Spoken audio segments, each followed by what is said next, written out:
Judicial System Monitoring Program, GSMP, realiza seminário regional onde assegura a contabilidade do governo da Covid-19 e o acesso à liberdade de informação em Timor-Leste.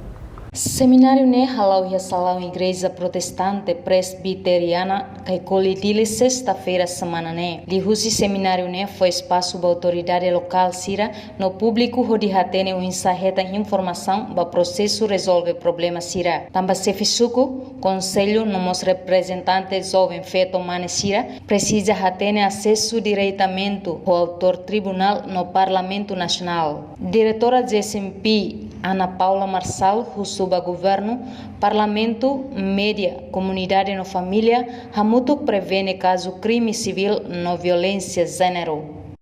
Também apela na fating vai estar ser voto, governo, tanto governo, parlamento, média, comunidade, família, itu tem que carliman, bamalu suporta malu atau hal prevenção vai também, prevenção hal dia tu menos salah pun dia kelihatan.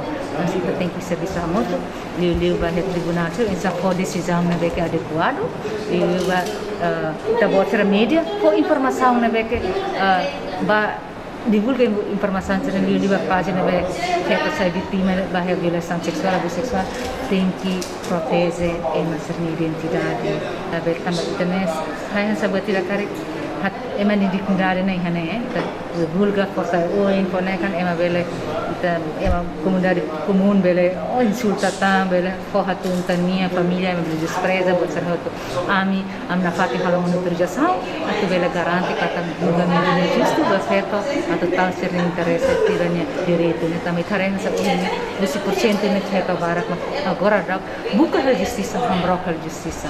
Seminário ne halau o tema democracia nar órgão soberania no acesso à justiça formal. Orador e seminário regional ne composto do chefe procurador distrital Dili Jacinto Babu Soares, adjunto defensor público Olga Barreto Nunes, no juiz Conselho Tribunal Recurso Duarte Tilman Soares. Reportagem Celestina Selfiana, Frei de Nascimento, Televisão Timor-Post.